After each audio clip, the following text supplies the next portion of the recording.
손흥민이 토트넘과 작별을 고했다. 뉴캐슬 중대 발표 떴다. 손흥민 1200억에 데려가겠다. 손흥민의 마지막 편지. 손흥민이 뭐라고 했지? 손흥민의 사우디아라비아 클럽 영입설이 주목받은 가운데 손흥민에 대한 토트넘 주장 요리스의 인터뷰 내용이 주목받고 있다. 영국 익스프레스는 21일 한국 시간 손흥민에 대한 요리스의 인터뷰 내용을 소개했다. 요리스는 지난 2012년부터 토트넘의 골키퍼로 활약 중인 가운데 지난 2015년 손흥민이 토트넘에 합류한 이후부터 팀 동료로 함께하고 있다. 요리스는 솔직히 이야기하면 손흥민은 여전히 같은 선수라며 수년 동안 시간이 빠르게 지나갔다. 손흥민은 여전히 열정적이고 긍정적이고 변함없는 에너지를 보유하고 있다. 프리미어리그에서 100골 넘게 터뜨렸을 뿐 변한 것은 없다. 스탯을 점점 쌓았고 토트넘에서 점점 더 중요한 선수가 됐다고 언급했다. 팀 외부에 있는 사람들은 손흥민에 대해 정확히 모른다. 는 요리스는 우리는 매일 이곳에서 손흥민과 함께하고 있고 손흥민을 자세히 알고 있다. 손흥민은 항상 같은 태도를 보이는 선수다. 손흥민은 2015년 토트넘 훈련 이후 지금까지 변한 것이 없는 선수다. 골을 더 넣었을 뿐이라고 재차 언급했다. 또한 손흥민의 한계를 알 수 없다. 손흥민은 해를 거듭할수록 다른 수준으로 올라서는 선수다. 손흥민은 올타임 아시아 최고 선수다. 그런 모든 것보다도 중요한 것은 손흥민의 인간적인 측면이다. 손흥민과 함께하면 즐겁다. 손흥민은 몇 년 동안 이런 모습을 계속 이어가는 것을 원할 것이라고 덧붙였다. 손흥민은 최근 사우디아라비아 클럽 알이티하드 이적설이 주목받았다. ESPN은 20일 알이티하드가 손흥민 영입을 준비하고 있다. 알이티하드는 손흥민 영입을 위해 6천만 유로, 약 842억 원과 함께 옵션을 제안했다. 사우디아라비아 클럽들은 올 여름 이적 시장에서 프리미어리그에서 활약하는 선수들을 영입하는 것에 관심이 있다. 손흥민은 4년 계약과 함께 연봉 3천만 유로, 약 421억 원을 제안받았다고 전했다. 이에 앞서 미국 CBS 스포츠는 손흥민 영입을 노릴 가능성이 있는 사우디아라비아 클럽은 알이티하드, 알-아흘리, 알-나스르, 알-hillal이다. 4개 클럽은 모두 최근 사우디아라비아 공공투자기금의 산하에 들어갔다.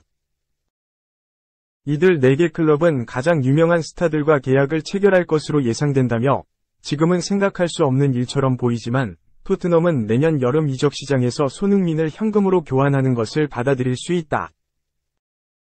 특히 사우디아라비아로부터 거액의 제안을 받는다면 더욱 가능성이 높아질 것이라고 언급했다. 손흥민은 20일 자신의 사우디아라비아 클럽 영입설에 대해 성룡이 형이 이전에 대한민국 주장은 중국에 가지 않는다고 하지 않았나 라며 돈은 중요하지 않다. 나에게 중요한 것은 축구와 내가 좋아하는 프리미어리그에서 활약하는 것이다. 토트넘 선수로 프리미어리그에서 할 일이 많이 남아있다. 는 뜻을 나타냈다. 2. 불펜 강화 최우선. 롯데 40억. 사이드암. 필승조 맞는다 오른쪽 화살표 이인복 22일 등판. MD 수원. 6월 흐름이 좋지 않은 롯데 자이언츠가 변화를 가져간다. 팔꿈치 뼈 조각으로 수술대에 올랐던 이인복 선발 로테이션에 합류. 한현희가 불펜으로 이동한다. 레리 서튼 감독은 21일 수원 KT 위즈파크에서 열리는 2023 신한은행 SOL KBO 리그 KT 위즈와 팀 간 시즌 11차전 원정 맞대결에 앞서 이인복과 한현희에 대한 이야기를 꺼냈다. 2021 시즌 후반부터 지난해까지 선발 투수로 변신한 뒤 복덩이 같은 역할을 소화했던 이인복을 올 시즌에 앞서 오른쪽 팔꿈치 뼈 조각 제거 수술을 받았다. 이로 인해 스프링 캠프를 소화하지 못한 채 재활에 매진했고 지난 5월 말부터 투구를 재개했다. 그리고 퓨처스리그에서 4차례 등판하며 감각을 조율. 지난 20일 선수단과 동행을 위해 1군에 합류했다. 이인복은 2군에서 2이닝을 시작으로 점진적으로 투구수와 이닝을 늘려가며 선발로 준비를 해왔고 오는 22일 수원 KT전 등판이 최종 확정됐다. 따라서 올 시즌에 앞서 FA 자유계약 선수 자격을 통해 롯데와 3+1년 총액 40억 원의 계약을 맺고 새 출발에 나섰던 한현희는 선발로 11경기에 서 3승 7패 평균 자책점 5.10으로 부진한 끝에 불펜으로 향한다. 일단 불펜 경험은 매우 풍부한 편이다. 한현희는 21경기 개시 전까지 통산 429경기에 등판했는데 이 중 불펜으로 나선 경기가 무려 302경기.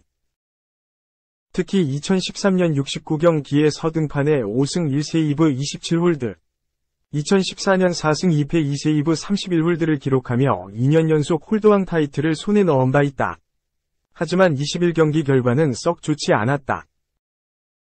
한현희는 2에서 0으로 앞선 6회 말 댄 스트레일리에 이어 마운드를 넘겨받았다. 하지만 선두타자 박병호에게 볼넷, 장성우에게 안타를 맞으며 1, 2루 위기를 자초했고 후속타자 이호연에게 적시타를 맞으면서 첫 실점을 기록했다. 그리고 황재균에게 2루수 땅볼 유도에 성공했으나 홈을 파고드는 3루 주자를 막지 못하면서 동점을 헌납했다. 한현희는 좀처럼 안정을 찾지 못했고 김상수에게 안타를 맞은 뒤 1, 2루 위기가 이어졌다. 그리고 김민혁을 상대로 초구볼을 던진 뒤 마운드를 김진욱에게 넘겼다. 하지만 김진욱이 김민혁에게 적시타를 맞으면서 책임주자 한 명이 홈을 밟게 되면서 결국 역전을 허용. 롯데는 2에서 5로 패했다. 레리 서튼 감독은 21경기에 앞서 지금 최우선 과제 중 하나는 불펜을 강화하는 것이다. 한현희가 선발 로테이션을 잘 지키고 좋은 모습을 보여줬지만 불펜 경험이 많다. 그렇기 때문에 한현희가 불펜으로 가서 큰 도움이 될 것이라 판단해 보직을 이동하게 됐다. 한현희 또한 팀을 위해 불펜으로 보직을 이동하는 것을 이해해줬다. 팀 페이스가 떨어지고 있는 단계에서 불펜 강화를 최우선 과제로 삼았기 때문에 이러한 결정을 내렸다고 밝혔다. 보직 문제를 떠나 한현희의 최근 흐름은 썩 좋지 않다. 사령탑은 선발 투수로 시즌을 치르다 보면 멘탈적으로 피로가 쌓인다. 한현희가 최근 멘탈적, 체력적으로 피로도가 있는 모습이었다. 어제 9위는 굉장히 좋아 보였지만 결국 타자들을 끝내지 못했다. 야수도, 투수도 긴 시즌이기 때문에 멘탈이 중요한 시점이 온다. 몸 상태가 괜찮다면 멘탈적으로 이겨내야 꾸준한 경기력을 보여줄 수 있을 것이라고 강조했다. 일단 한현희는 필승조의 역할을 맡는다. 서튼 감독은 레버리지 상황, 즉 필승조로 활용을 할 것이다. 어제 스트레일리가 5이닝을 잘 던졌고 한현희를 붙여서 좋은 분위기를 확고하게 가져오자는 의견이 나와서 그를 투입하게 됐다. 앞으로도 한현희는 그러한 역할을 하는 모습을 볼 수 있을 것이라고 덧붙였다. 3. 1500타점 기념구 돌려받은 최형우. 안 주셔도 되는데 감사합니다. SS 시선집중. 기아 타이거즈 외야수 최형우가 1500타점이 나온 역사적인 야구공을 돌려받게 됐다. 최형우는 지난 20일 대전 하나 이글스파크에서 열린 하나와 원정 경기에서 4회 초 역전 2점 홈런을 뽑아냈다. 이 홈런으로 최형우는 종전 1498타점에서 타점 2개를 추가해 1500타점을 세웠다. 1500타점은 KBO 리그 42년 역사에서 최초의 기록이다. 그런데 이런 역사적인 공을 처음에 최형우는 받지 못했다.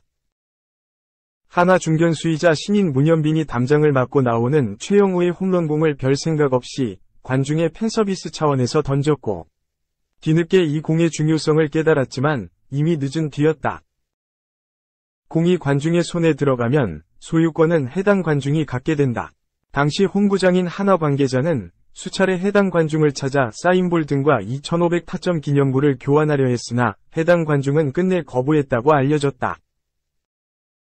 그러나 21일 기아 타이거즈 팬카페에 한 누리꾼이 글을 올려 최형우의 기념구를 갖게 된 관중이라며 공을 돌려주려고 기아 담당자와 직접 이야기를 하고 싶었으나 오지 않았다고 해명했다. 누리꾼은 결국 선수단이 머물고 있는 호텔 앞에서 이날 정오 즈음 최형우를 만나 기념구를 드렸다. 끝까지 응원하고 앞으로도 많은 타점 부탁드린다고 설명했다. 한편 21일 하나와 원정 경기 전 취재진과 만난 최형우는 점심즈음 공을 주었던 팬 두 분을 만나 기념구를 받았다. 안 주셔도 되는데 여튼 감사하다고 했다. 최영호는 감사의 의미로 해당 팬이 광주 기아 챔피언스필드 방문 시 유니폼, 사인 배트 등을 선물할 예정이다.